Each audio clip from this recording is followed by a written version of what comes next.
PGA Nation. We are back, and we are back in a big way. The second major PGA Championship heading to Kentucky, Valhalla Country Club. It's going to be a fun golf tournament. Full field, which we haven't seen for a while. So we got to dust off our old models because there are 156 golfers in this field. There will be a cut, which honestly now is safe to say is not what we're used to in the more recent tournaments. And it's as full a field as we've seen. Not only is it PGA and LIV golfers, they're letting people in from LIV that aren't even just the guys that qualify, which is good for golf. That's what we want. That's what we need. The best golfers in the world in one tournament. So we have our work cut out for us this week, but this is what we play for. This is a super exciting week. I can't wait to break it down with you. Spence, how you doing tonight? I'm doing well, Joel. I see Zach in the chat right now talking about the time move, and I don't know if any of us on this show know who actually took down the draft last week. If it wasn't the audience, it was probably David. The audience has been on fire for what feels like 3 months now, whether that was a first or second place finish last week. It's been one top-notch move after the next. So I don't know. I mean, maybe Zach's right. This time shift, not having as many people in here, if that's what ends up happening. All I know is that I need to turn something around right now. Well, I was thinking about changing the audience name to Frankenstein because apparently we've created a monster in the audience's ability to create dominant lineups. David, how you doing tonight? I'm good, mate. I'm good. I mean, Joel, do you want to explain to everyone in team audience why we're at the earlier start time today? I don't have a clue. I don't know if Spence does, but maybe you can explain it. I'd be happy to. So there's a few reasons. David is on vacation, so I didn't want him to sleep in too late. I wanted to make sure he got up extra early and got the recording showing. So that's the main reason. I don't think it has anything to do with the Knick game tonight at 8 o'clock. I wouldn't imagine there's any reason why we would move the show around that Knick game. Yeah, I mean, it might be that, but yeah, I appreciate the early wake-up call. I'm here in Manila, Philippines, actually, at the moment, so it's extra early for me, much more than usual. But look, Joel, I'll forgive you. I had a radio interview at 6 a.m. anyway, so I can stay up for the 7 a.m. PGA Draft Cast and join all you lovely folk for another major championship. So as you said, super exciting to see a really strong field, see a few of the LIV guys get invites that we haven't seen recently, although surprising Louis Oosthuizen turned down that invite because he's moving house this week. Of all the reasons to not play in a major championship, that has to be the most interesting. Yeah, I agree. And I mean, listen, Louis is not the best golfer, but he's good enough where he's made a lot of money. Like, don't people who are that rich just pay someone to move their house? Like, what is he doing? He's not lifting up anything. He's just paying somebody else to do it. So he should go to the PGA Championship and earn that paycheck so he can be basically a free move. But he made his choice. Yeah, I mean, I have it on good authority that he's booked a U-Haul, and he's got the U-Haul coming, and he's packing boxes and moving them in himself. So good for him. Good for him is right. Hey, if you're new tonight and joining us for the first time, we're going to give you a course breakdown. Spencer's going to tell you what to look for at Valhalla this week. This will be really helpful when picking golfers. But we're also going to draft teams. And if you are new or the time is new and you're a little confused what's going on, yes, we usually record at 9 p.m. tonight. It's at 7. If you watch the show on YouTube, you can participate in the draft. So you can get in the chat. You can put in picks. The team audience drafts their own team, so you can get involved. So if you're looking at how to do that, how do you chat and get comments, log into YouTube, find the Draftcast, participate yourself, get involved in the chat, draft a team. Zach Jeffers, who we just commented, he's in the chat now. He typically helps lead the team audience and confirms your pick, so it won't be hard for you to catch up and follow along. Before we dive in, Spence, enlighten us. What are you looking for this week in your golfers at Valhalla Golf Club? Yeah, Valhalla is going to be an extremely lengthy track on paper. It measures 7,609 yards. you get this thick rough in the zoysia grass fairways that I talked about this a little bit in my Roto Bowler article yesterday. It's like this fire and ice combination since the rough impedes rollout on this tricky Nicklaus design. However, the firm and fast conditions of the fairways create this fiery nature that will and can very quickly run your balls into the numerous sand traps located throughout the property. I decided in my model to look at both of those two factors. I wanted to look at proximity totals, and when I combine that together, that doesn't necessarily mean that these fairways will be impossible to hit, at least as much so as we've gotten during some iterations of this tournament. I've looked at this course, and there's a lot of news that has come out about it where you have this three-tiered rough, and if you get into the third tier of it, it gets very thick all of a sudden. I think the questions that people have right now is that just so wayward that it's taking anything but the most wayward drives out of play? I do tend to think that when you look at this tournament from top to bottom, it's probably going to be easier than most of these PGA championships that we get. There's wet conditions right now with all the rains that's hit the Kentucky area. I do think at its core, though, all PGA championship designs take on a very similar outlook. You're always going to need this total driving that's geared towards distance. Long iron play ends up playing that secondary metric that comes into the mix. I did weigh putting probably more than most people because that par saving quality is going to be needed at the back end of the equation there when you do miss a green in regulation. But we heard Justin Thomas talk about this today, and we've even seen it both of the two times that we've essentially gotten a PGA championship here. It's hard to separate yourself from the pack, and I think it's probably even more difficult this year with a lot of the ways that we're looking at it because you get this thick rough around the surface.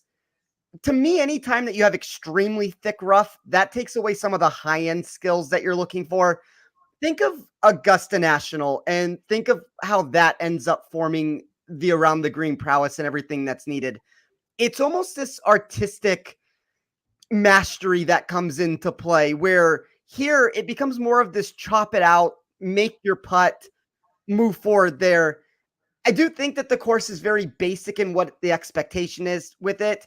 I don't think it's as much distance as some people are going to look at when you see the 7,609-yard venue. Nicklaus always has some strategic nature to his properties, but it kind of keeps going back to what I said just a second ago. It is very challenging at this course to separate yourself. And for a DFS perspective, it opens up the equations a little bit of what we want to be looking for and how we're going to build our model and how we can separate from the pack from there. I love it. I love it. And that is very important, especially this week with a full field, 156 golfers to choose from. It's important that you have a profile of golfer to target to get your edge, to make sure you have a chance at competing in this field. I will add the caveat to that. That doesn't mean, right, like as Spencer said, this is a very long golf course. That doesn't mean you can only play the long drivers. Right? There are going to be some guys who aren't that long that end up somewhere in the top 10 or 20 in the leaderboard. So, guys who are playing good golf, maybe not the longest drivers or what have you, can still compete in a tournament like this. But listen that back if you need to. Understanding the type and profile of golfer that can success at a course like this will be huge to finding success in DFS this week. Now on DraftKings and on other sites, because it's a major, you have the best tournament. So you can go after the million maker with 140,000, entries. You can go after some of the high stakes tournaments. However you like to play DFS, you certainly will have those options this week. But for tonight, it's a snake draft. So we'll pull the draft board up now. David had an excellent draft last week. He drafted Rory McIlroy, the winner. So he picked the order tonight, and the order is going to go Spencer, me, David. The audience, you will be going fourth. Like I said, it works snake style. So audience, you will get 2 in a row, and then it will come back. You do need to draft a team within your DraftKings salary. So you can't just take all the best players. You do need to make sure each player you take, you can afford, and you can draft a team that will fit a DraftKings salary. Without further ado, with the first pick, Spence, you're on the clock. I made this joke to David before we started, and me having the number 1 pick is never advantageous because I always alter my strategy at the very beginning, and I usually jump towards the top of the board, and I find myself in this position later on when naturally as this draft ends up happening? It falls apart, and I end up having the scramble. And I'm going to take a different approach this week than I normally would. And this isn't necessarily the number one golfer. I am going to, shockingly, Joel, leave you somebody at the number 2 pick here. I think I want to play this in a safety way, and there's a lot of value at the top that I still like. I'm okay getting the majority of these names that we want to talk about. When I look at the $9,000 and up section, and we'll just look at the $9,000 section in general right now, there are essentially 2 golfers in my model in the 9,000s that would be a value based off of where my model has them projected when you compare it to what their actual price tag is. One of them is arguably going to be one of the most popular players on the list this week, and I'm sure everybody could deduce what that name is going to be, and we can have those conversations later of whether that's good, bad play in between, whatever that ends up being. I'm going to go for a little bit flatter of a start here. I'm going to let you guys make the decisions at the top, and then I'm going to try to figure out how to work my weave in and out of this. I'm going to take Joaquin Niemann at 9,400. I have this take here to where, and we could have this conversation about a lot of live golfers. It's not just him in this particular outlook of what I'm viewing here, but think of Niemann when we got to the Masters, and he was one of the most popular bets on the board. He got bet down originally when people didn't know he was in the field, all the way down into this. I mean, there were some books that had him in the low 20s at the Masters at some point. And I think this overcorrection has occurred in the eyes of many here. You're not necessarily getting a cheaper price tag on DraftKings. That has remained flat from what we had at the Masters. But this lack of people that are wanting to go back to this play here, whether that's an outright ticket or it's a DFS price that or a DFS ownership that we're talking about here, I see about 12% right now. I think he's good leverage at that price. I think his upside is one of the better values that we can get in this board. And Niemann was inside of the top 10 of my model for both weighted scoring and an additional other categories that I ran. I really like Niemann this week as a buyback opportunity. And as I said, this wouldn't necessarily be the number 1 player if we were having a draft of let's rank the players who are most likely to win. But with there only being one other player in the 9,000s that's value, and I only have 2 players in the 8,000s that were value, I'm going to go here with Niemann at 9,400. I'm surprised at your first. I like Niemann this week, but I was not expecting him to be the first pick in the draft. I'll go to you, David. Are you playing Joaquin Niemann this week? I'm absolutely devastated. I've been biting my tongue throughout this whole thing while Spence has been going on his Niemann rant, because I set the draft order today, having been victorious last week, we think. And I figured that I'll give Spence and Joel the first 2 picks because they'll get Rory McIlroy, Scotty Scheffler, John Rahm, somebody at the top. And I'll sit here in 3rd spot quite nicely and take Joaquin Niemann with my first pick. And Spence has just gone and torn up the playbook, taken Niemann with his first pick, absolutely ruined the rest of this draft for me before I've even picked a player. So thanks to you, Spencer, from Manila to Las Vegas, still destroying lineups for me. There you have it. The Joaquin Niemann first pick endorsed off the board. All right. Well, it's no surprise who I'm taking with the second pick. I mean, I'm going for the Grand Slam. I'm going to get the Grand Slam, I hope, in the Draftcast, as well as Scheffler getting it in real life this year. I don't think having a baby is going to slow him down. Listen, the way he's been playing like an absolute machine since March. He's won every tournament he's played but one, and in that tournament he went to extra holes and got second. So this is the best golfer in the world by a wide margin. In a 4-man tournament, any 4-man tournament, obviously the one we're doing now, to me, it's a great play every single time. The only argument I would even make against Scheffler is I can see a world where Scheffler could win this tournament and he could still not be in the winning lineup because of how expensive he is. So there's a world where there's a balanced build of 6 guys in the top 10 that could just beat a Scheffler lineup because of what you can afford. It's a matter of, being able to nail some of the value plays that go along with them to make it work. But in terms of upside, it's hard to imagine anything worse than, at very, very, very worst case, a top 10 and a Scotty Scheffler this week. So you don't need to tell me to tell you that Scotty Scheffler is good in golf. We all, if you're watching this show, you know that by now. So any additional feedback or comments on Scheffler? We'll start with you, Spence. I think the only thing I would say to this, and I agree, having a kid is not a reason of any kind why I wouldn't play him. I think it comes down to contest selection at the end of the day. Yeah. I mean, that's going to be the ultimate. If we're looking here if this was nothing more and all we're trying to do on the show is can we beat the other three people, I'm putting Scotty Scheffler into my lineup and I'm moving forward with it. I think there's discussions to be had in different sort of contests of which route you want to go. But look, he's the number one player in the world. He's the most dominant name right now. I'm not going to come on a show and say that anything bad about Scotty Scheffler. Like, he's the number one player in my model by about double the points of the way that I graded of anybody else. There you have it. How about you, David? Any reason to maybe not play Scotty Scheffler this week?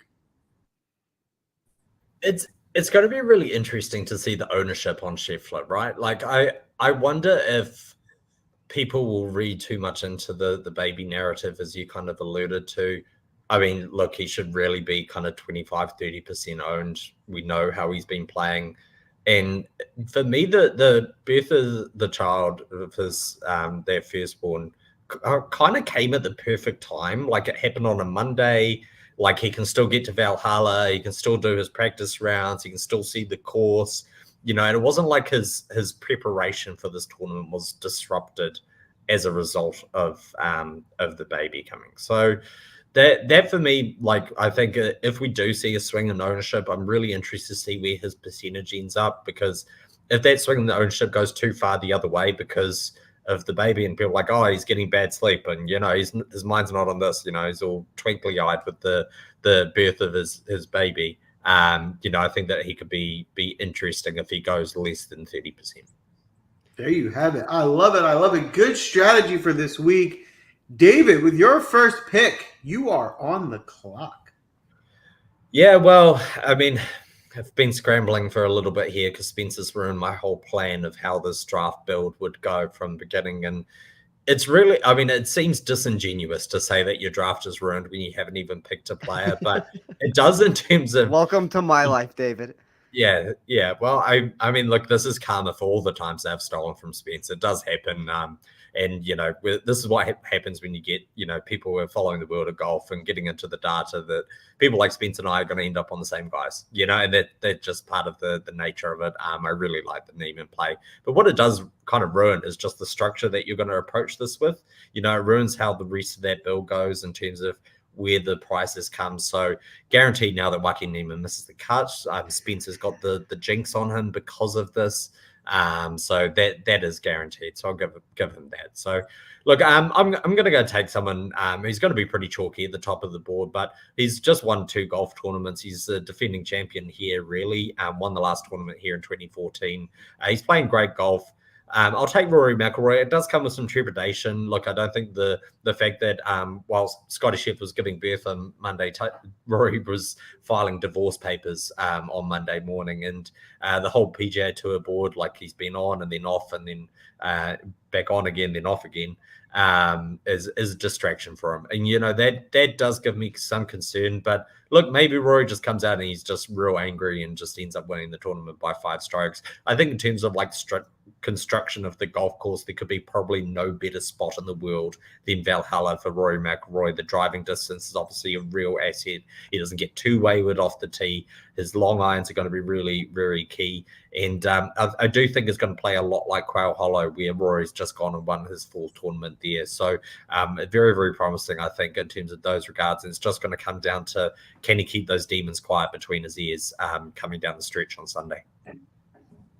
There you have it. Is Rory back? Listen, he looked great last week. Will that carry over to this week? I like the pick. Rory's obviously one of the best talents in the world, definitely in this field, and it does seem like a good course fit. So I will endorse it. Before I get feedback from you, Spencer, audience, you are on the clock. It looks like there are picks in. We appreciate it. We'll lock those in a minute. You have 2, though, so we need to lock 2 picks. Spence, would love your feedback on Rory. I mean, I double down on everything that David just said, and the one thing I'll add to it is add a wet courts to the mix here. Rory dominates wet and long golf courses more than any golfer in the entire world. So, we could have a discussion of what his actual win equity is in a major championship when he hasn't won one in 10 years. But the last time he's won one was at this course. So, maybe Rory's rolling right now. Like, I don't know what this is going to end up being. Thankfully we're in a spot here where like it's 7.5, 8-1 at most of these shops. And I don't have to worry about punching the ticket there because I seem to get caught in this Rory windstorm, specifically at Augusta, more than most people do with it. But there's probably not a course out there that is more ideally set up for a golfer to win a major championship. Like, Rory's going to get a handful of more opportunities throughout the rest of his career. I don't know if he's going to get one that's better than this. Wow. All right. Fully endorsed. The other thing I'll add, which I didn't mention, is he's $1,200 cheaper than Scheffler. And I think the disparity in that price compared to, say, the betting odds, where Scheffler's like 4-1 to win the tournament and Rory's 7-1, like they're pretty close when it comes to betting markets, but the price difference is like that $1,200 will come in useful for me later in the draft. There you have it. I am getting early confusion on the audience's 2 picks. So we're going to need someone to step in because I got locks on Hatton, Brooks, and Bryson. So we can only have 2. We need clarification who the 2 are of those 3. As Zach has been the audience's captain, Zach Jeffers, over the course of this season, I will leave it to Zach to solidify the lock on the 2 picks for the audience here. Whatever Zach, it says looks like everyone's saying Hatton and Brooks. Hatton and Brooks it is. All right. Hatton and Brooks, listen, from the standpoint of the top of the field, it does seem like there's probably 4 tier, maybe 5. I'll say there's 5 in my book at least. There's 5 tier A golfers. Brooks being one of them, and you know how Brooks plays in the major championship. So getting Brooks even at 10-8, which if you're looking for one of those tier A, it can almost look like a discount. So I like the Brooks pick. Hatton's a value. I'm okay with Hatton. I wouldn't have expected him to go in the first round here. Someone I will play, but I'm not super high on this week. We'll start with you here, Spence. Are you on Hatton or Brooks at all?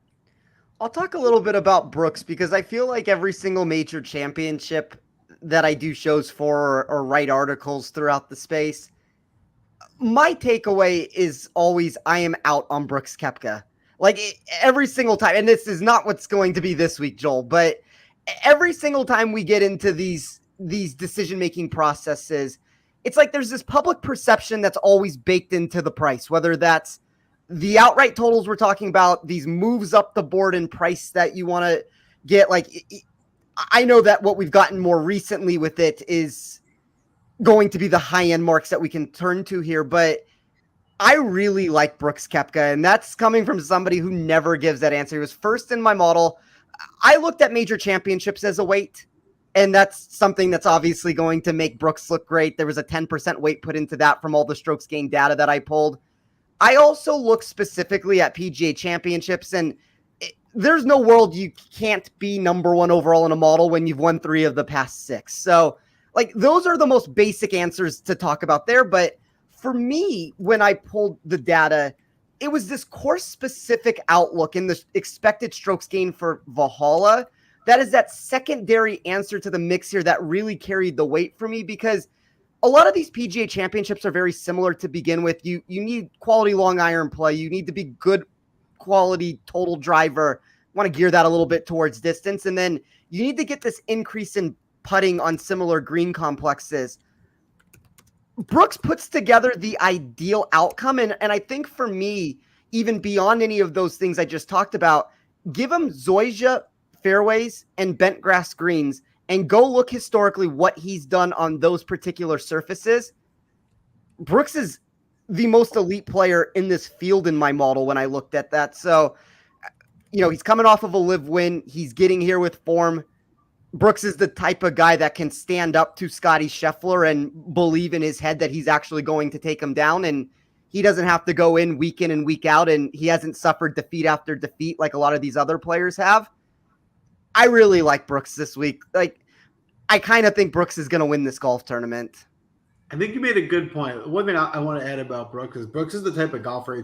It's the opposite feeling you get to Rory, in the sense of, like, if Rory's in the lead on Saturday going into Sunday, you're a little nervous. You're like, is he going to hold on? He's playing well, but what's he going to do? If Brooks is in the lead on Saturday going into Sunday, you're like, it's over. It's Brooks won. No one's going to catch him or chase him. And that's just kind of how the kind of cold-bloodedness of Brooks and in these bigger tournaments, where it's like, you almost give Brooks a higher score in a major than you would a regular tournament because of, how he approaches these things. So I am with you on that. David, you're on the clock with your second pick, but would love your take on both Brooks Koepka and Tyrrell Hatton.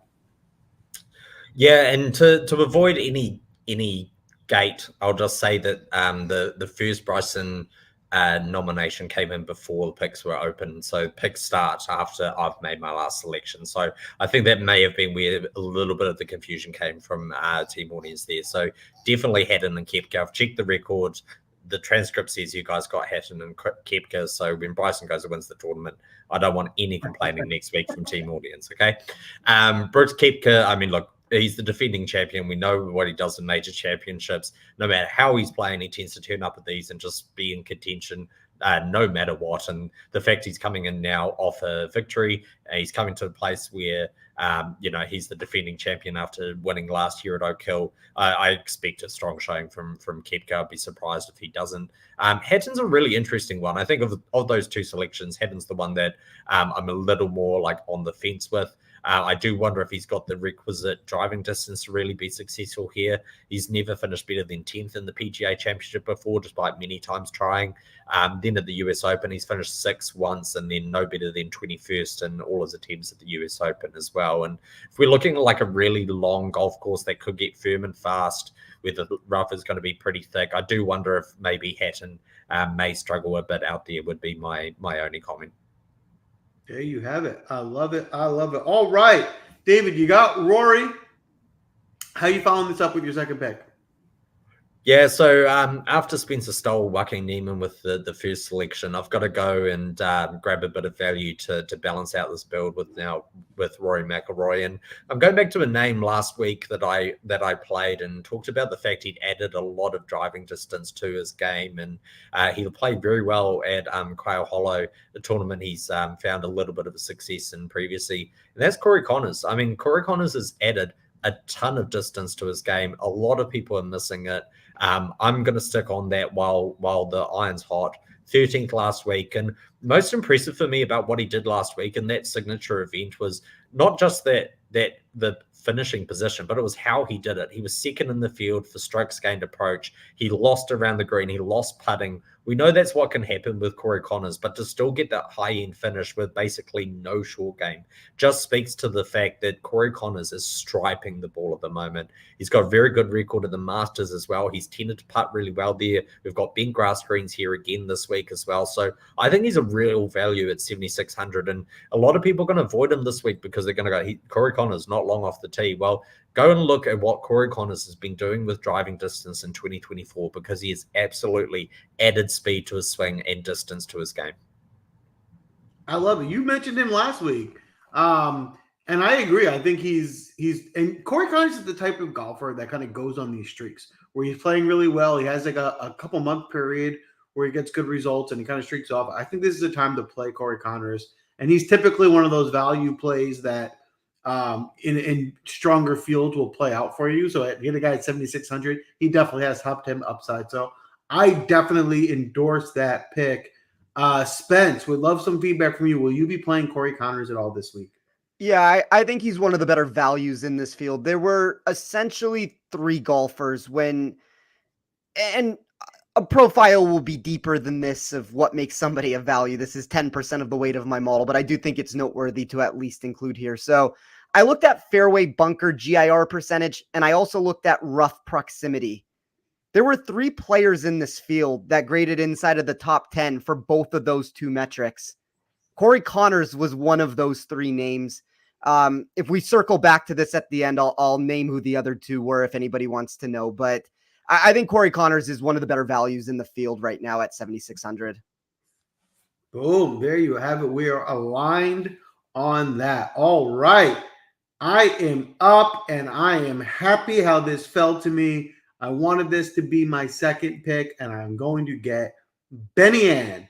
Red hot Benny Ann. Another guy who, if you're talking about a driver that is heated up and added distance, Benny Ann is one of the longest guys on tour right now. So distance is not going to be an issue for him. And he is just red hot. And that is how I like to play guys going into a major, third at the Wells Fargo, T4 at the Byron Nelson, 67th at the Heritage, but that really was never a great setup for him. So if you ignore that, you can go one beyond that. He had a T16 at the Masters, showed up at a major. So obviously you don't have concerns about him kind of collapsing in the big spot. At this price here, you don't even need him to get you a top 5, right? If he gets you in the top 10, that will easily pay off. And you're going to need to find some of these value plays. If you're going to play Scheffler, you kind of got to hit on a couple value plays to make that salary work. So he was my definite first target there. And the last endorsement of him is I'm seeing about 14% on ownership, which for his price range is a little bit high, but in the grand scheme of things, if it stays at 14%, I'd be happy to play that percentage with him here. So I'll pause and we'll go to you first, David. Will you be playing Benny Ann this week? Yeah, absolutely. I mean, look, he's playing at such a high level. His world golf rankings 23rd at the moment. Data Golf agree he's 25th in the world, according to them and their model. And look, he's coming in off a 4th at the CJ Cup, Byron Nelson. That's also played on these Zoysia fairways. It's a pretty polarizing grass type. We've talked about it before. It retains a lot more water, so you can get flyers from this, and some players hate that. They hate the nature of these fairways, and sometimes it just tees the ball up really nicely, and they've said it feels like you're playing off a tee every time from the fairway as well. So he finished 4th there and then backed it up at the Wells Fargo, finishing 3rd. And the notable thing is the putter looks like it's come back, right? And that was the concern with Benny Ann for that little stretch there, was he was losing putter with his putter between sort of the Texas Open, the Masters, the RBC Heritage. Well, putter's back. He's driving it long. He's a really good approach player. He's not the most accurate off the tee, but he also doesn't get too wayward. And I think that's the right recipe this week. Of you, whenever you're driving it as long as someone like Benny Ann is, you are going to lose the golf ball a little bit, because you're going to have a 60-yard dispersion off the tee with these guys. And so the fact that he's got no huge miss in his game, I think, is a real asset at this course. Spencer mentioned it's heavily bunkered around the fairways where it narrows. That's what typical of a Nicklaus design. He likes to put these bunkers in those landing areas and make you really question what you're doing. So as long as he's keeping that big miss out of game, I could see him very easily finishing in the top 10. Oh, there you have it. I love it. I love it. Spence, you got 2. Started with Neiman. How you following that up? So when I started with Neiman at the top, it was essentially one of these viewpoints for me where Scotty, Rory, Koepka, and the player I'm going to take right now, I was fine getting any of them that fell back to me. And it doesn't necessarily mean that this would be my first choice of the group. I do think that from an ownership standpoint, there's a little bit of leverage compared to some of these other names that we could talk about, but I'm going to take Jon Rahm at 11,400. It's the same sentiment of what I talked about with Neiman, where, look at what his outright price has done. He was an 8-1 golfer here at the PGA Championship last year. He's 12-1 at the Masters. He provides this disappointing performance. All of a sudden, he drifts to 20-1 at a lot of books on Monday. I think you can still find some 20s if you shop around. I just thought he was one of the best outright values on the board before this week started. And you can make the argument from a price tag outlook here. Yeah, he's a little bit more expensive than some of these other names that we want to compare him to. But I think the ownership also creates that leverage that you're looking for on the back end of this. So I really like Rahm. I'm that to me, if he wins this tournament, that's going to be what my best week ends up being here. So I will take Jon Rahm at 11,400. And then for my second pick, I'm going to take somebody who was the darling of the industry last week. And we got a very disappointing performance to where it was a bad day one, great day two, a collapse again during the weekend. But, I think that we have gotten enough consistency with this player over the past 2 years that this is no longer the boomer bust commodity that he once was. He is 12th in my model in expected weighted strokes gained total for Valhalla. He has all the scrambling metrics you would want to see, as well as an additional top 20 return and weighted scoring. I'm going to take Sahith Theegala here at 8,100 if everybody is going to all of a sudden not go back to the well here. Depending on exactly where we're looking, this is fringe 10% ownership one way or the other. I love the Theegala pick. I was actually, right before you took him, thinking about how I was going to rearrange my strategy here to get him in my lineup. To me, the biggest thing is 8,100 for the way he's been playing is too low. I mean, I have him in that upper tier. He should be at least in the 9K range for me. So I think he's just one of the better values with plenty of upside in a major championship. So to kind of build out these lineups and get some studs in there, I think he makes a ton of sense. We'll go to you on this one, David. Are you on Theegala or Rahm this week? Yeah, I think Spence made some really good points there. Jon Rahm is surprisingly low owned, and as Spence alluded to, like the Masters performance was disappointing, but like how often do we see defending champions come out and play really well in the Masters the year after they've won? I mean, when you've won the Masters, it comes with all of these obligations. You've got to host the champions dinner. You've got media just every single day hounding you. You've got to do all these interviews. Like, it is distracting. It's probably the hardest tournament to defend in the world, not just because of the field, but because of all the extra stuff you have to do off the course. And so I can very easily forgive Jon Rahm for that. And you're getting a talented golfer who's going to be low owned and has got every chance to go out and win this tournament. There is no flaw at any aspect of Jon Rahm's game. So really like that play. I really love the potential for Sahith Theegala as well. It feels like he's getting to that stage where the talent is leading up to somewhere where this could be a major championship winner at some point very, very soon. I do really like that pick. I think of all the golf courses, this is kind of the right kind of recipe for Theegala. Plenty of distance. The approach play is really good. And despite the disappointing result last week, I'm pleased to see that almost all of that came with around the green and on the putter. You know, when it's short game, it's something that can be rectified pretty quickly. And Theegala is very much a field player. He really is. And he uses his hands a lot throughout his swing and with his chipping especially. So, that can come and go pretty quickly. And I love the upside that you can get with him there at 8,100. Boom. There you have it, endorsed. All right. I'm torn between two guys here with my next pick. And I'm going to start with, and hope another guy comes back to me, I'm going to go with Alex Noren.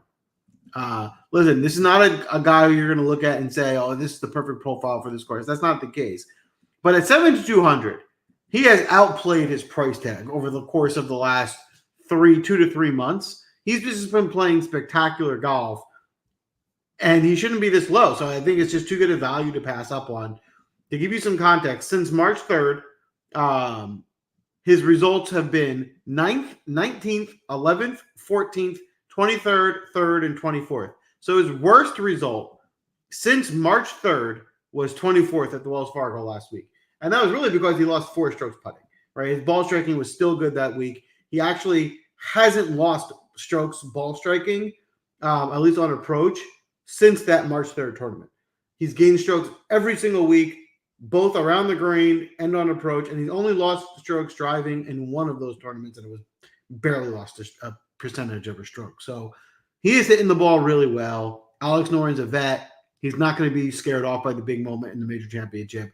He's another value guy who I think gives you plenty of top 20 equity and upside to squeeze in guys like Scheffler. So he feels like a safe play. I think you can play him in both tournaments and in cash, but I especially like him in a cash lineup for sure. Let's try you first, Spence. Are you on Alex Noren at all this week? Joel, I get caught in the Alex Noren windstorm quite frequently. Like I was talking to Sticks Picks about this on our podcast, and there's an argument to be made that the two of us were just a year too early on what Alex Noren has produced this season. I will say that my model didn't necessarily love him this week. There were concerns with some of the weighted total driving, the ball striking metrics in general, but I think it comes down to you don't have a ton of ownership with him.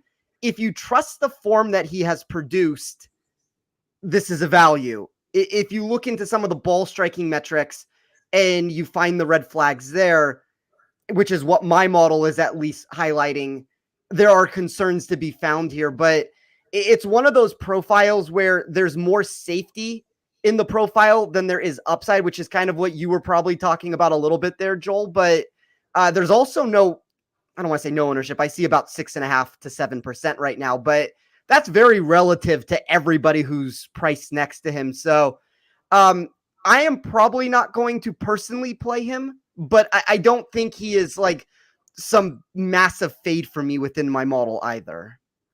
There you have it. All right. David, would love your take on Alex Noren this week.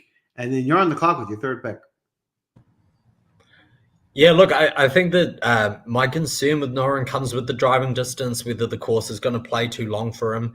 In saying that, he's one of the best over 200 yards with his approach. He really does excel in that metric.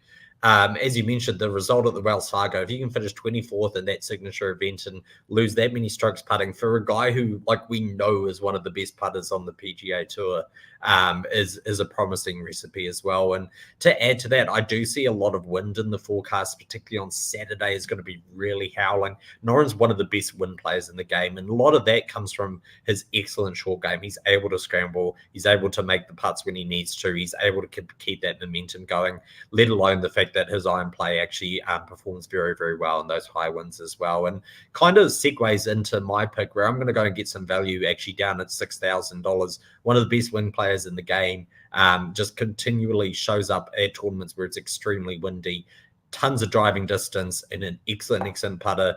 And that's Lucas Herbert. He's going to be he's going to be pretty forgotten because he's on the live tour. Not many people are going to be watching him, but he's an amazing wind player. His putter's going to keep him in the game. The Southern Hills PGA Championship.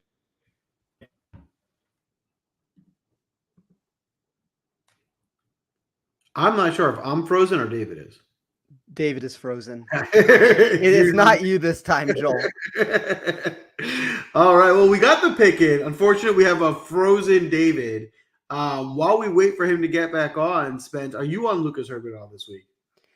I mean, I think David was bringing up an interesting point when it comes to a lot of these live golfers have seen too far of a shift, whether it's the price tag we're looking at or the ownership they're going to be used for. So Herbert brings that distance plus putting sort of a return here that at least gives him a chance at this course. I don't have a take one way or another on this. I probably lean towards no, but I think at $6,000, there's upside to at least be found in that profile. All right. I'm going to try and get our draft board back up while we wait for David, because obviously this isn't the look we're going for on the Draftcast tonight, but I don't have it. So hold on. I can get it in a second. While I pull this up, Spence, remind the audience that they have two, so they are on the clock. We will get those two in. We need them locked, and we'll get you. I would love to get your take on some of their nominations as they come in. Yeah, and I guess now that we're sitting here and the draft has also just been thrown upside down, I will mention the two names. I mean, there's no point to allude to there being three names that fit inside the top 10 of those things and then not end up saying it. And I'll probably end up forgetting at the end of the day. I see David is back now, but Thorbjorn Olesen and Justin Thomas were the other two that fit inside the top 10 from the proximity from the rough and from bunkers. So for whatever that's worth for everybody out there. There you go. I love it. Audience first pick is at least in Keith Mitchell, which I will definitely endorse. I was considering getting him into my lineup with one of my next picks. He's been playing well. He's been really good with the driver. He's got the distance, in form, under 7K. A lot to like about Keith Mitchell. I think he's a really savvy pick. David, welcome back. Will you be playing Keith Mitchell at all this week? Yeah, sorry guys. I mean, look, it was bound to happen at some point here in Manila that the internet would completely cut out on me and leave me mid ramble on Lucas Herbert. But I just kept talking for quite some time because you guys were live for me, and I produced some brilliant content while you guys weren't listening. So sorry you all missed out on that. But look, love Lucas Herbert at this golf course, and we saw that at Southern Hills when he finished 13th at the PGA Championship. We tipped him up at like 200 to 1, 250 to 1 that week, and he played very, very well in an extremely windy PGA Championship. So I like him with the wind and the forecast, and I love what Keith Mitchell's been doing off the tee. His performance with driver is just really going to be a very, very good asset in Kentucky. Obviously not too far from his alma mater in Georgia as well. So that's obviously a positive for him as well. And yeah, the question with Keith Mitchell is, can he show up at a major championship? Because it's not something that we've seen him do all that often. So I do like that selection. And then looks like, according to Zach, we've got Cam Smith as well with team audience.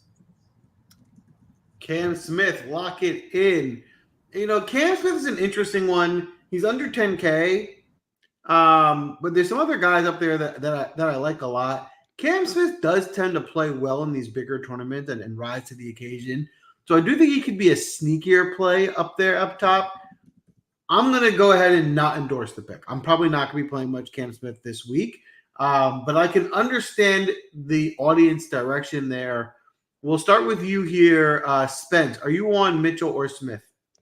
I think Mitchell is one of the better values in this tournament. It's an incorrect price tag for a player that doesn't necessarily have the major championship pedigree to pull from. Cameron Smith, there's one other golfer that would fit into this mix too, but if you look at this $9,000 and up range, Cameron Smith is essentially the one name for me, and specifically from a statistical outlook here. I don't love him this week. He has a lack of distance off the tee. He also mixes that with a lack of accuracy. That's not necessarily the blueprint that I'm looking for Valhalla. So there's no ownership around him. So you're going to at least get some sort of leverage if you're correct with that. But I would make an argument that there are multiple names directly or in the vicinity of him, beneath him, that would carry similar ownership and much more upside with their skill sets. There you have it. I think we are aligned there. David, would love your take on Cam Smith, and then you're on the clock with your fourth pick. Yeah, look, I'll just echo what Spence said. I think, you know, I do have concerns off the tee with Cam Smith.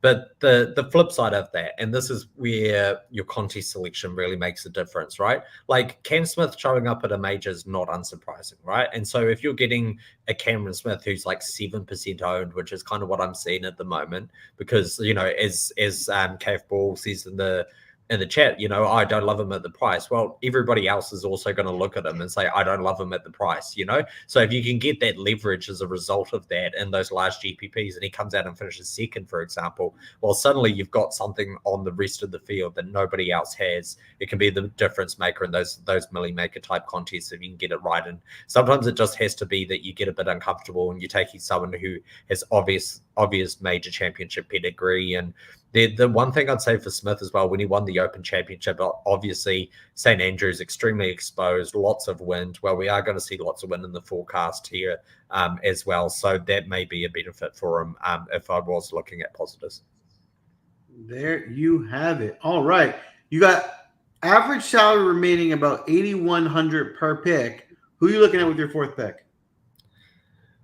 Yeah, I've been doing the calculations in the background and just want to remind Spence that he absolutely ruined my draft this week by taking Neiman with the first pick, because it's going to work out that I would have exactly the right amount for Neiman if all goes to plan. So I'm going to take Sam Burns this week at 8,500. It really feels for Sam Burns that the major championships just the one thing that's been missing in his resume, and he's got tons of distance off the tee. I don't think people realize quite how long he is, and a lot of that comes from his ability to generate a really high ball speed. So that's not just coming with the driver, it's coming with his irons as well, which I think is a real asset for him on a course that we know that's going to play long. His strongest approach metrics come from over 150 to 200 and 200 plus yards. That's going to be really key this week. He was 20th at the PGA Championship back in 2022.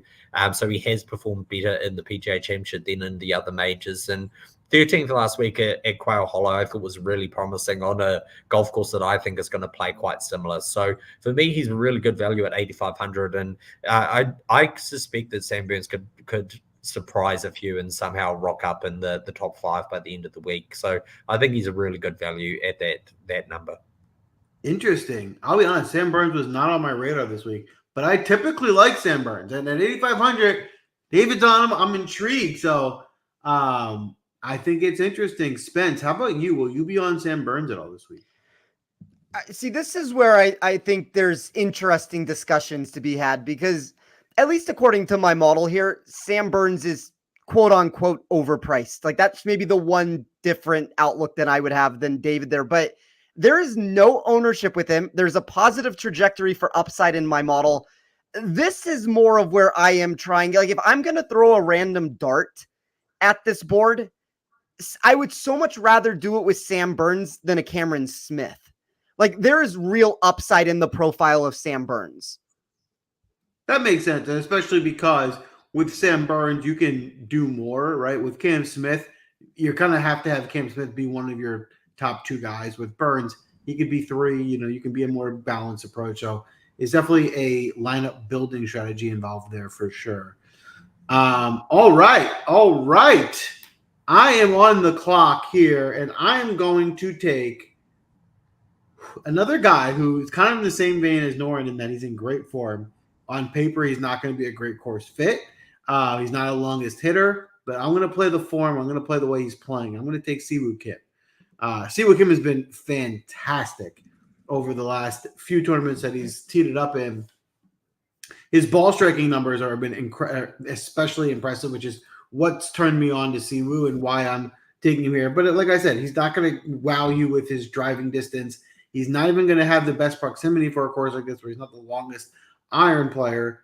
And, he's also not the best putter. So I'm giving you a lot of reasons not to play Siwoo Kim. But I will say his actual ball striking approach play, his around the green play over the last 3 months have been spectacular. Absolutely spectacular. He's gaining strokes in every tournament he's played in around the green, as well as ball striking, and a lot of them, not just one stroke. I mean, in his last 2 tournaments, he's gained 5.5 strokes ball striking each. In his last 3 outings, he's gotten 3 top 20s, a 30th at the Masters, a top 20 at the Houston Open, a top 10 at the Players. He's just playing great golf. If he can make some putts somehow, some way this week, I think you get another top 20 result from Siwoo. So at another guy under 8K, I like Siwoo Kim this week. Let's go to you, David. Will you be playing Siwoo at all? Yeah, well, I mean, look, you already listed all the reasons not to pick Siwoo when you pick Siwoo, so I can't really go with that route. Look, I do have concerns about the distance, but I would say he is really strong with over 200 yards. I mean, he's strong throughout the bag, but I mean, there's only a handful of names that are actually better than Siwoo on the tour from long irons. And look, if you're getting a player with just like immense ability to ball strike the hell out of it, well, PGA Championships are typically won by players who find greens.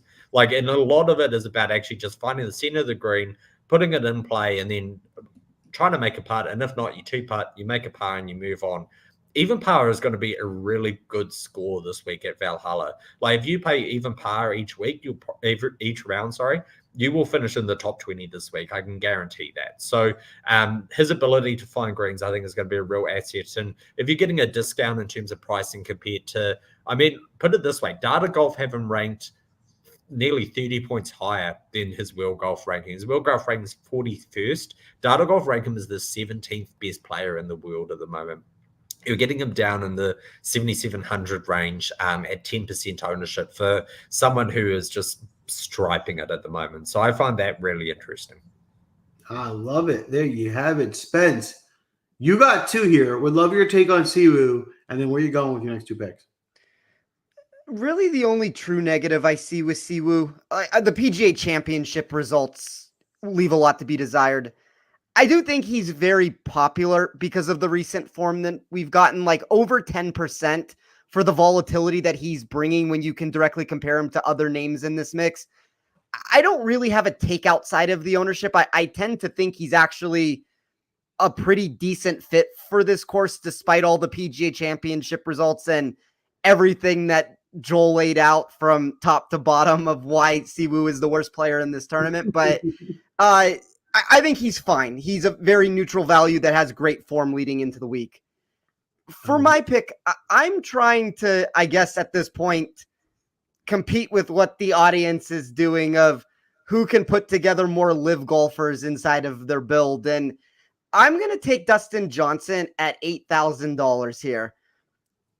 There's a couple things about this play. So first, I understand we are asking a lot for him to be competing in major championships. He's made the move to live.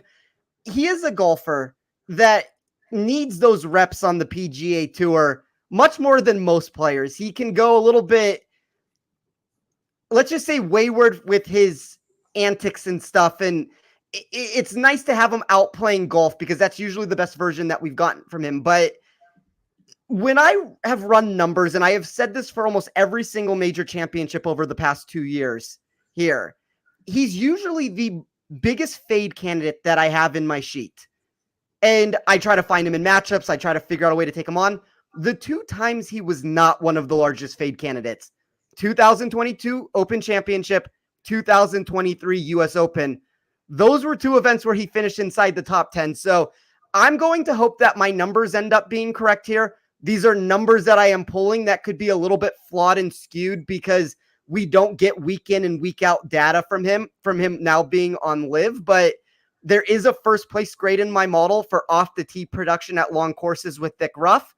You can make an argument of what that actually means when he is not adding to that every single week like a lot of these other players. And it could be some of this data that is just weak at this point. But I thought Dustin was too cheap for the upside that he does possess. I know what I'm signing up for from the recent results that we've gotten, but I think Dustin at his best is still better than this $8,000 price tag. So I'm going to roll the dice there and live with whatever the results end up being.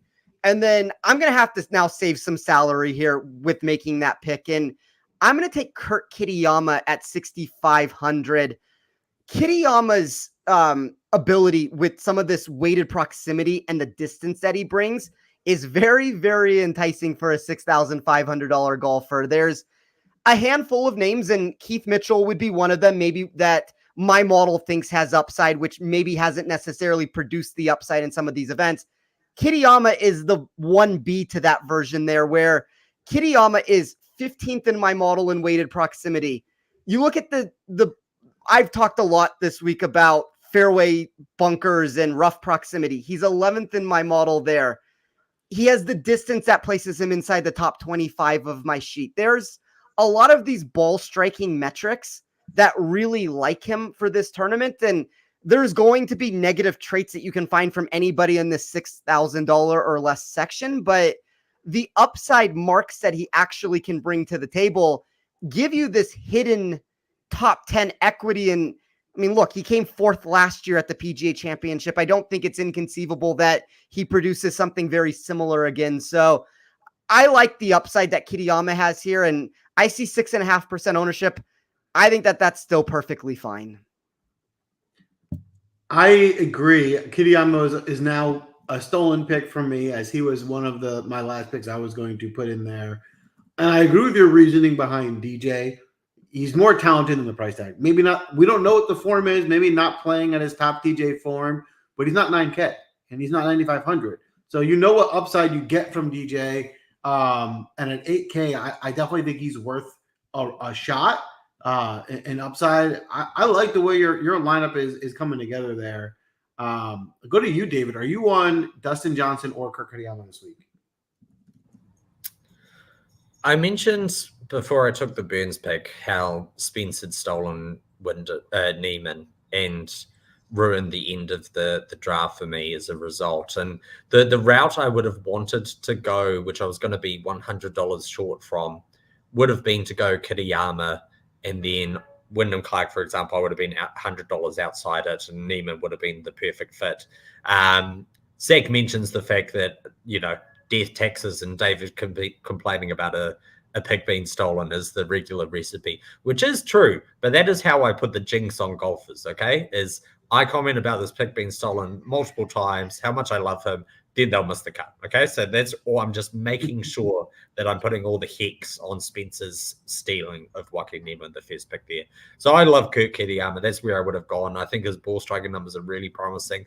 If we think that this course is going to play really long, you need to be a bit straight off the tee. You need to be ball striking it, and then you can kind of make your way around the greens. Well, Bay Hill's a really good example of that. The Arnold Palmer Invitational. We all saw what Kurt Kitayama did at that tournament, defeating a really high-end field as a triple-figure outsider. We were on him that week, and he played incredibly well. And when he's in the mix, he's the kind of guy who tends to stay there. And so I like the metal that you get from Kurt Kitayama. It's like strokes gained mental fortitude, which isn't something that you can measure.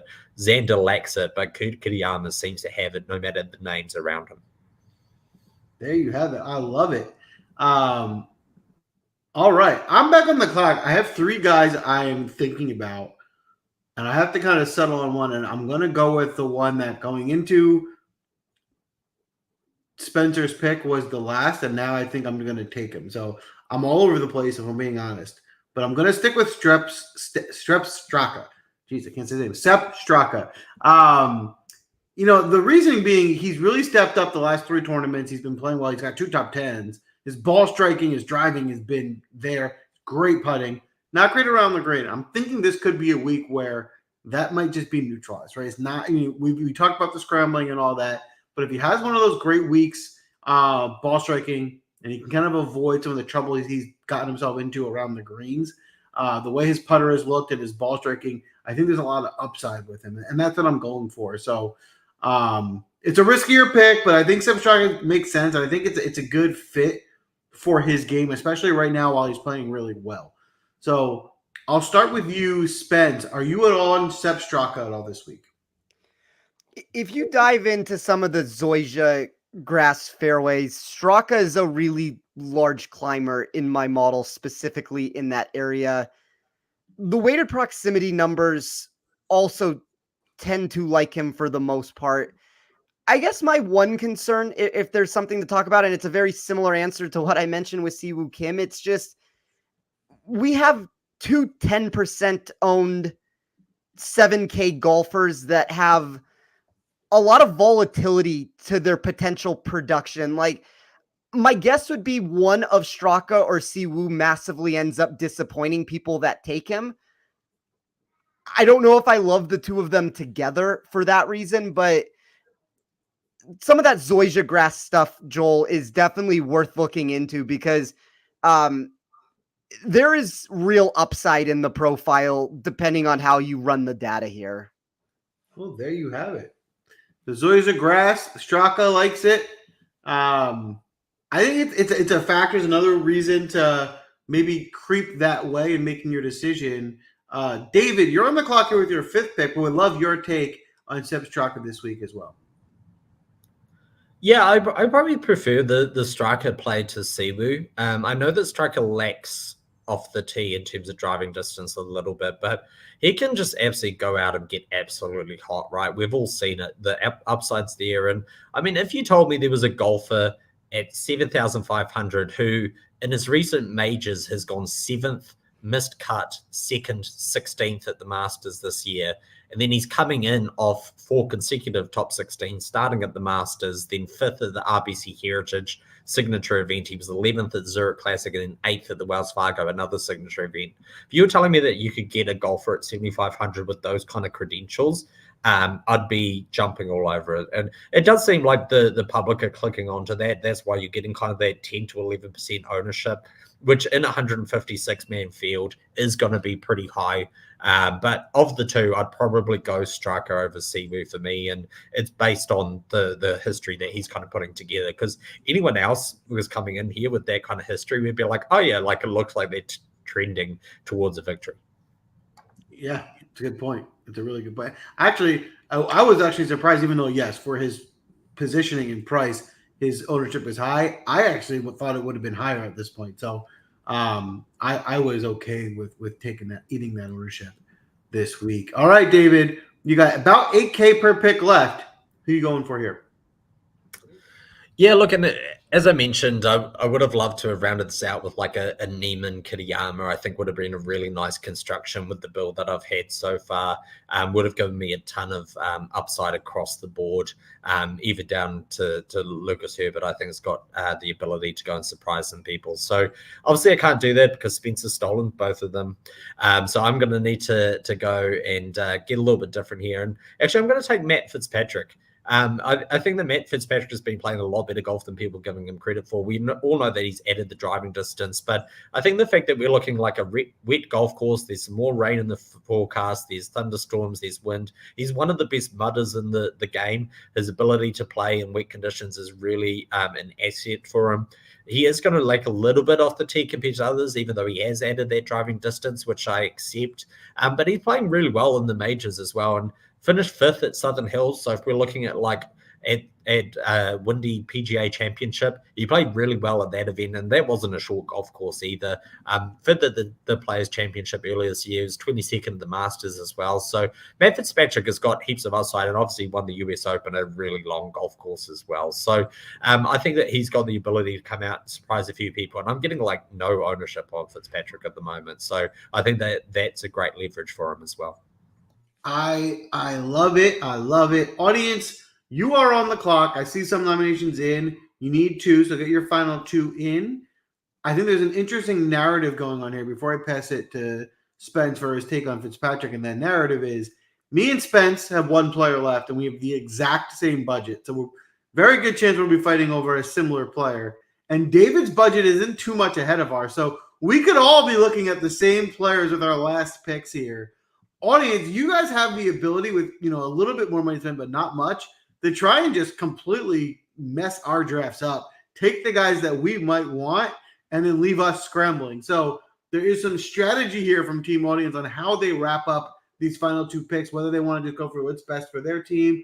If they want to cause chaos in the draft, you can go either way. While we wait for those 2 picks to be finalized, Spence, will you be playing Matt Fitzpatrick at all this week? Yeah, I think he's a good leverage play. There's essentially 5 or 6 names in this $8,000 and up section. It would be, and this is like where the best leverage in my model would sit. It's Patrick Reed, Dustin Johnson, Matthew Fitzpatrick, Patrick Cantlay, Victor Hovland. Like, those are the names that have the best leverage if you're trying to throw some darts down here of like to be a little bit different. I like Fitzpatrick's added distance that he brings to the mix. I think he's a nice, interesting fit into a lineup. Like, if I'm directly comparing him and Jordan Spieth, like there's similar ownership there. I would rather play Fitzpatrick and the upside he possesses in my model. So I like the pick from David. I think it's a nice way to get unique in a lineup. I would agree with that take as well.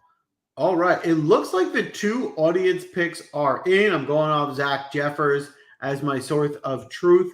And if so, the first pick is Jaegerbomb, Steven Jaeger, and the second pick is Burmeister. I actually think they're both really strong picks. How you guys ended this pick here at the end of the draft. 2 value plays that are both in my player pool. We'll start with you, Spence. Are you on either Dean Burmeister or Steven Jaeger? Yes to Jaeger, but that's a weekly answer that I could give that you could just roll over from show to show. I'll say no to Burmeister because of ownership. Fair enough. Fair enough. David, as the World Tour truther and expert, especially interested in your take on Dean Burmeister. Would love to know if you're playing Jaeger, and then you're on the clock with your last pick. I mean, first thing, I want to shout out Zach for just mentioning the fact that I obviously have the right amount of salary to take that selection. Thank you, Zach. I appreciate everything that the team audience does. You guys are a great audience. The second question is whether you guys are saying Burmeister because of Jägermeister. Like, is it the fact that they took Steven Jaeger and then suddenly it's Dean Burmeister? Because I have it as Burmeister, but that's neither here nor there. We can call him Burmeister with Jaeger. I'll call him Dean. Dino. I like Burmeister better. I'm going to stick with Burmeister. It's got kind of a nice ring to it. Yeah. I like Dean here. Look, I think that we saw him show up at the Open Championship. So he has contended in majors. Most notably, he won at Doral. I think Doral's a really good comp for Valhalla, really long golf course. He's got tons of driving distance. He's very, very talented, very good putter as well. And so I do think he's got the ability to go out and perform here. So I do like the pick. I don't know if I'll class it as a steal because I was kind of in between two players. And I can mention who I'm going to take straight off the back of this if you like. Let's hear it. Yeah, so the reason why I was going to go with Chris Kirk over Dean Burmeister was the ownership difference, really. Like, Burmeister's like 11.5% owned. That's a ton of risk for me for that amount of ownership at 7,000. Chris Kirk, you're getting like no ownership on. And like, it's surprising for me, really, because of the way he's been playing has been absolutely fantastic. He hasn't finished worse than 44th.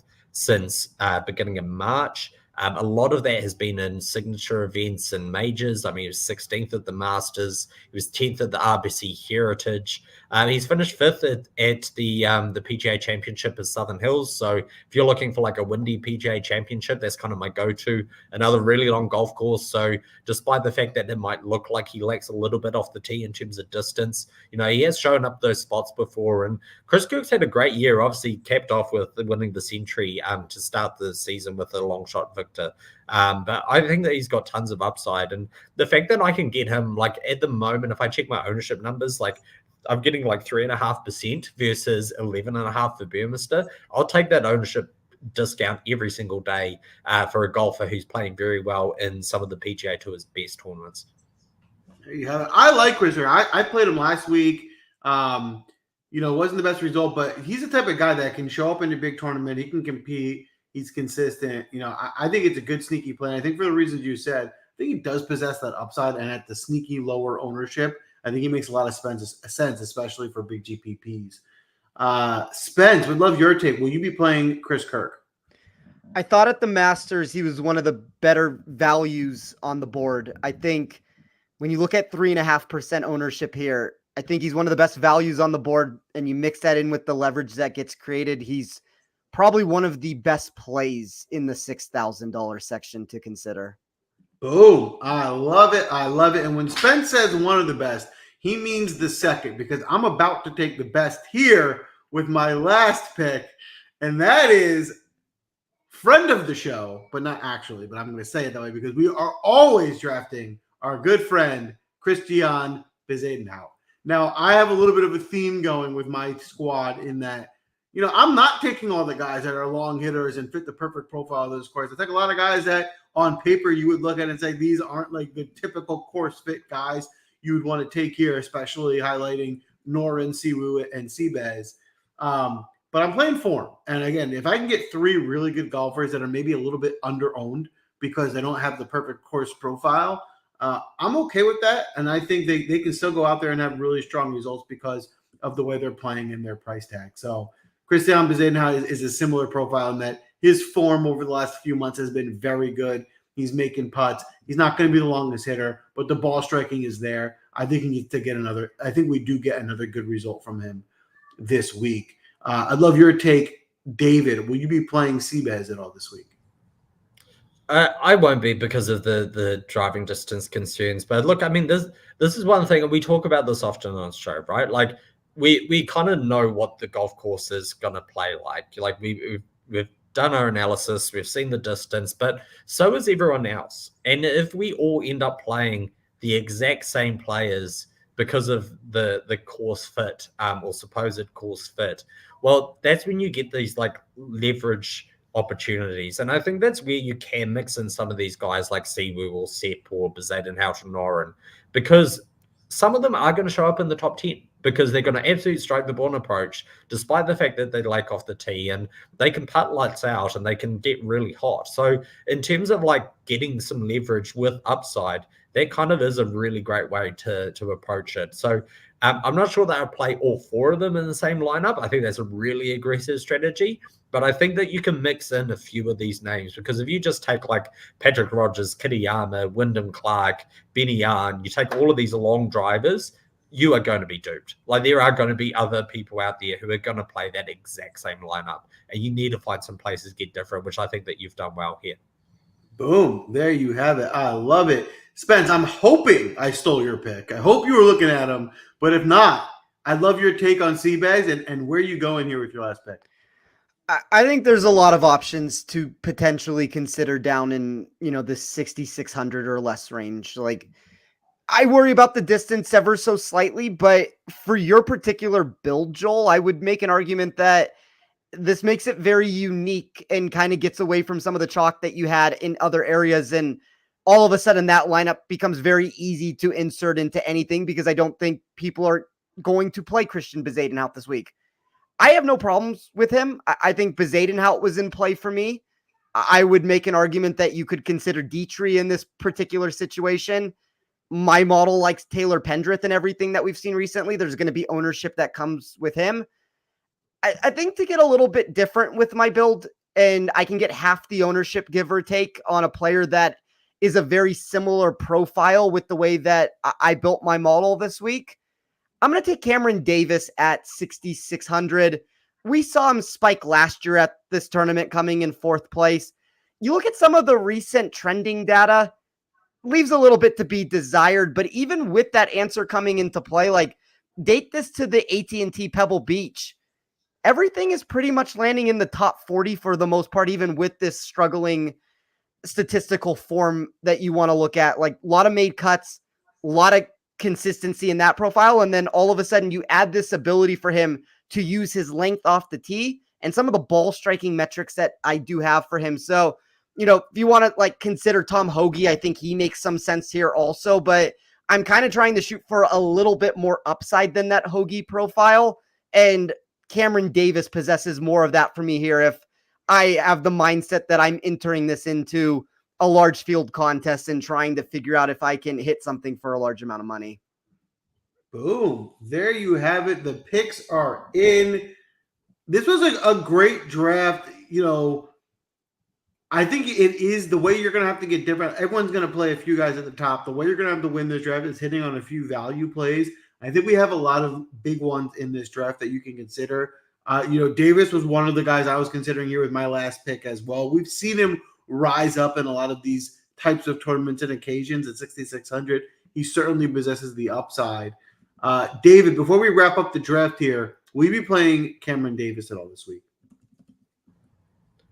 Yeah, look, I mean, Spence mentioned he's been showing up at the majors, right? Like he really has played very well at Oak Hill, finished top 5 there, and then a really good performance at the Masters as well, finishing 12th. So, look, he's got plenty of distance. That's obviously known about Cam Davis, but he does tend to be a player who gets hot and then follows up with that in subsequent tournaments. So I do think he's a savvy player, and he's an option for me at 6,600 for sure. There you have it. All right. We've been with you for a while tonight, but we're not done yet. Before we let you go, do me a favor. Hit the like button. Give us a follow. It goes a long way. We appreciate you. We know this show is all the audience. We don't go anywhere without you guys. So all of your effort in drafting with us and following along is greatly appreciated. And we're hoping we all make a lot of money in DraftKings and taking these golfers this weekend, which should be a really fun tournament. Before we get you out of here tonight, if you're not already subscribed to Win Daily, sign up. You're going to get our picks, but not only that, after the show, we post updates where you'll get Steven's ownership article, which is the best in the business. It'll tell you the projected ownership of every golfer you'll definitely want, especially if you're playing in some of these Millie Makers this weekend. We'll post weather updates, so if anything changes around the weather, if we're seeing any edges, you'll get access to that information. And we post our outright picks, so you'll see if there's any outright bets you want to make. But sign up for Win Daily, get in the Discord chat, get all that extra information for tonight. We are going to leave you with our first round leaders. So we love doing the first round leader plays. We will start with you, David. I'd love to know who you're looking at in the first round leader market. Yeah, look, and great shout out for Win Daily there. There's a promo link in the description. It's got all the details you need about what we do, what we're all about. It's got an exclusive promo in there, but even just go have a look and just see what we're about and see our track record and everything that you get with the promotion. It's worth having a read, regardless of whether you sign up or not.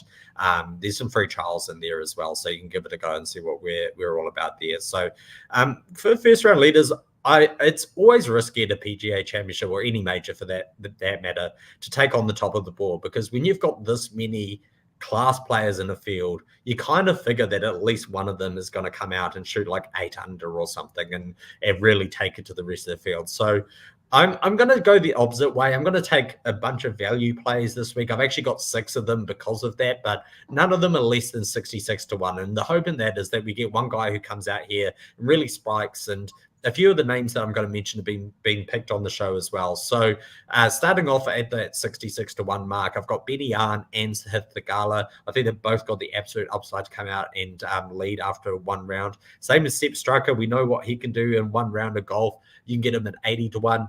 Dean Burmester, you get at 90 to 1.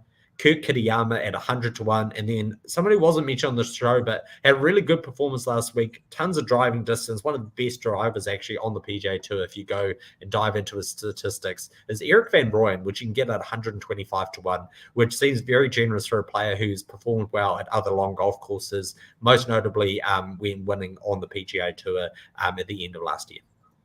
Oh, I love it. I love it. Spence, looking to you, who do you like in the first round leader market? So I'm going to update this in the Win Daily portion of the website. That'll be up tonight and probably out tomorrow there. I'm going to give you a different answer, Joel. And I want to first touch on what Jeff asked of what's your cutoff for driving distance on this course.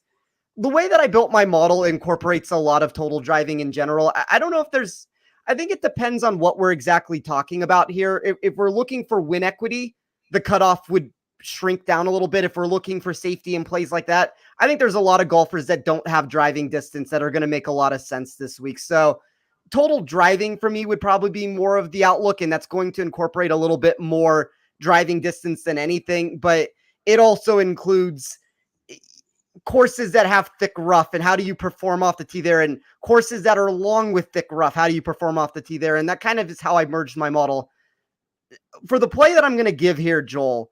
And I normally give head-to-head wagers and they move very quickly. So I'm a little disgruntled that this number has not moved, and this is more juice on a play than I normally would get to begin with here. But there is a number over at Bet Rivers. It's still currently there right now. It's minus 129. That's as much juice as you'll ever see me lay on a bet. I like Shane Lowry this week, minus 129 over Tom Kim. Tom Kim was the single biggest fade candidate that I had on the board. You can tune into different shows and hear me talk a little bit more in depth about that. But usually on a Tuesday, that number is still not around and it's already left the station. The price is still there for anybody who wants to grab that, and hopefully we can finally move it. There you have it. Fade Tom Kim this week, betting against him. 129 on Shane Lowry. I like it. I have 4 first-round leader plays for us this week. I will start with the longest odds. I'm going to go with Taylor Gooch. I just have a feeling he might show up this week on a hot round and kind of talk some smack about, him being involved in the tournament. And I don't think he holds on, but I think he comes out strong. So it's 75 to 1. I like the narrative around Taylor Gooch. And then I'm going to head up with some shorter odds. I really like Bryson DeChambeau. It wasn't mentioned on our show, but I think he came out hot at the Masters. I think he can come out hot again this week. And obviously, he's going to have the length at 35-1. I also have my eyes on, where did I put it? Oh, your first round leader. Listen, don't be surprised. He was mentioned on the show, but he wasn't drafted. We've seen Wyndham Clark come out hot time and time again in these majors and have a really good start. I think Wyndham Clark could have a really good start this week as well at 45-1. And I'm going to leave you with, it's funny, but we kind of gave this strategy last week and it almost paid off. It didn't pay off, but it was close. Scotty Scheffler. He's 4-1 to win the tournament. That's a really small odds. Not that exciting of a bet, but to get him as a first round leader, you get 14-1 odds. I wouldn't be surprised at all if he comes out and he's your first round leader. It seems like the better way to bet Scotty at 14-1. So that will be my 4 plays this week. Again, major championship season's the fun season. I'm super excited for this week to tee off. But don't forget to sign up for Win Daily, get into Discord, especially this week. There are some weather updates that you're going to want to follow, as there can be some wind and some conditions that you're going to want to be on top of before locking in any bets or lineups. So make sure you sign up. You'll definitely get a return on your investment within a week or two, because some of our plays have been very hot. We'll post these lineups on Twitter. Let us know which one you think is going to win. The winning lineup we will crown next week. We'll crown the champion. Everyone gets to talk smack, and we'll do it again. Then, did I forget anything? So 2 things before we get out of here, and we'll let everybody go in 1 second. I was a little surprised to see Bryson DeChambeau not drafted, just with the amount of ownership that's out in the industry right now. Like, that's the one name that's around 20% plus that the 4 of us did not decide to take. So interesting outcome there. I also want to touch on what Zach said of State of the Union here on Jason Day. Did you guys see that picture of Day walking and how jacked his legs were? This guy is built to win a major championship. It's hard to tell because he's got those big Malbon pants, right? So, how do we know what's underneath? It could all just be standing. I mean, Malbon I'll post the picture, but Malbon has to create these MC Hammer-like pants because, I mean, it's too sexual at this point if you just have his legs sticking out the way that they are. Like, this guy is built like no other. So I've been trying to get Malbon to sponsor any show I'm doing. I'd love for them to sponsor this show. I'll rock the MC Hammer pants. I'll wear the wild vest that he has. Like, I'll put on anything. I don't really care if they want to sponsor this show. But I will say this about Jason Day, if nothing else, he's unique and different. And for enough money, maybe it's the same answer that I'm giving, that he'll put on things that are unique and different. And I don't know how much say he actually has on what he's wearing, but it's nice to see somebody that doesn't look like everybody else out there. It's a different attire. He's unique and different in that regard. And I'm never going to nail Jason Day in general, but I'm not going to nail him for sticking out and being a unique commodity on the tour. We know, well, actually, I will say it this way. I actually assumed you would nail Jason Day, but we meant it. I knew that joke was coming after I said it. I could have bet so much money on that, Joel. Oh, that's a wrap. I had fun tonight. Guys, follow along. Let us know who you think is going to win. We are going to talk smack next week and crown a champion. Good luck. See you next week. Oh, and what did I forget? Sports. Sports.